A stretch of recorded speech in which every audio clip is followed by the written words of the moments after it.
Play different.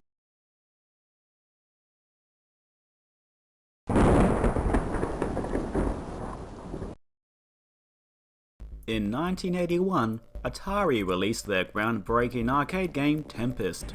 Just over a decade later, Project Storm released Arashi, a clone of Tempest, for the Macintosh. For those who don't know what Tempest is all about, it's a game where you play as an abstract shape on the rim of various 3D environments which you navigate with a rotary controller. Various enemies and obstacles appear on the other side of the environment and move towards you, and you must either avoid or destroy them, survive the onslaught, and is on to the next level. There is a lot to say about Tempest, as it was a pretty important game, and one that still holds up today.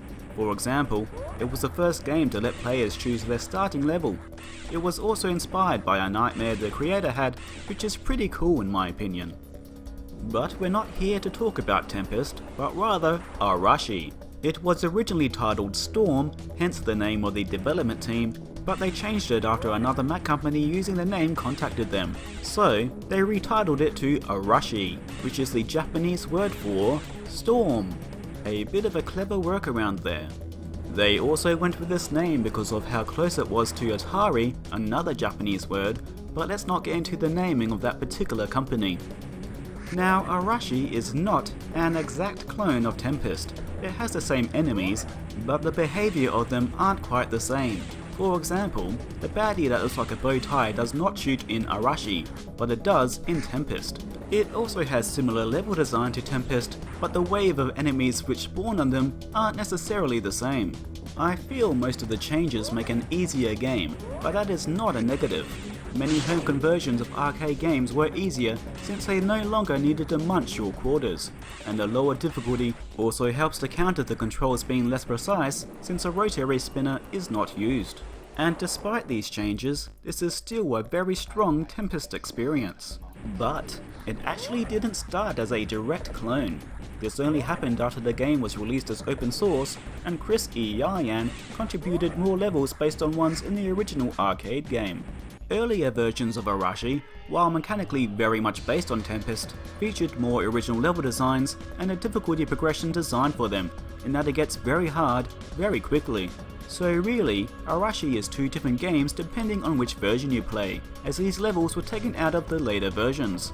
You can find both the pre and post open source versions at the usual places. There is another reason why it is not an exact clone. This was in the days before emulation, so the creators had to recreate the game from memory. They also got help from pictures in a book that the lead programmer, Yuri Monkey, happened to own. As an aside, he thinks he still has that book somewhere. There was also an official port of Tempest released in 1994, but the less said about that version, the better. In 1996, Jeff Minter's Tempest 2000 also received a Mac port. This happens to be one of my favourite games, but there are a few reasons to pick Arashi over it. For one thing, Tempest 2000 is best experienced on an Atari Jaguar with a rotary controller, whereas Arashi was specifically designed around the Macintosh and the mouse, though it works even better with a trackball. It's a wholly Macintosh experience. It even offers two control methods, directional, where the player will move relative to their position on the grid, or rotary, where the mouse or trackball emulates a spinner. The latter is the method Monkey recommends, though both of them require a little practice to get used to. Arashi also doesn't require a power Macintosh, and even runs smooth and fast at full screen on lower end 68K machines. Getting this to work required some technical wizardry on the part of Monkey. He took an 8-bit frame buffer, then divided those bits into two 1-bit planes and two 3-bit planes. At this point I should mention that this is what he thinks he did. He says it could also have been one 2-bit plane and two 3-bit ones. It was a long time ago after all.